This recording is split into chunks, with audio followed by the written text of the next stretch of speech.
राधे राधे। आप सभी को मोहिनी एकादशी की बहुत बहुत शुभकामनाएं। चलिए आज मोहिनी एकादशी व्रत कथा सुनते हैं।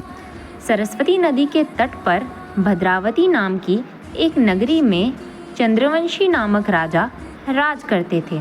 वहाँ धन धान्य से संपन्न व पुण्यवान धनपाल नामक वैश्य भी रहता था।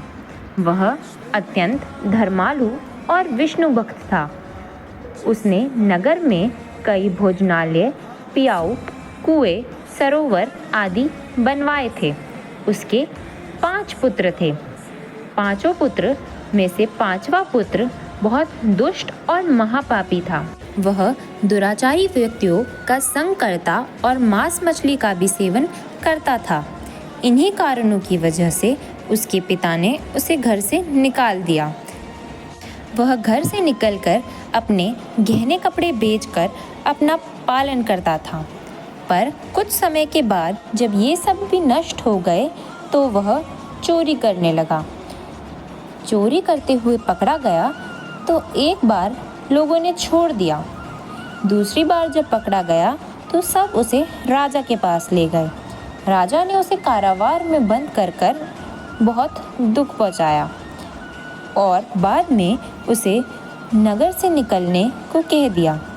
वह नगर से निकलकर वन में रहने लगा। वह वन में जाकर पशु पक्षियों को मारकर खाता था। कुछ दिन बाद जब वह पशु पक्षियों को भी न पकड़ पाया तो उसकी मुलाकात एक मुनि से हुई। वह मुनि के आश्रम पहुंचा। उनका नाम कैडन्य मुनि था। वह गंगा से स्नान कर आ रहे थे। गंगा जल की छींटें जब उस व्यक्ति पर पड़ी तो उसकी बुद्धि शुद्ध हो गई। वह हाथ जोड़कर कैडन्य मुनि के आगे खड़ा हो गया और कहने लगा, मुनि जी, मैंने जीवन में बहुत पाप किए हैं। आप इन पापों से छूटने का कोई साधारण बिना धन का उपाय बताइए। इसके दीन वचन सुनकर मुनि ने प्रसन्न होकर कहा कि तुम वैशाख शुक्ल की मोहिनी नामक एकादशी का व्रत करो। इससे समस्त पापों का नाश हो जाएगा। मुनि के वचन सुनकर वह अत्यंत प्रसन्न हुआ और उनके द्वारा बताई गई विधि के अनुसार व्रत किया। इस व्रत के प्रभाव से सभी पाप नष्ट होते हैं और अंत में वह गरुड़ पर बैठकर विष्णु लोक को गया। इस व्रत से मोह आदि सब नष्ट हो जाते हैं।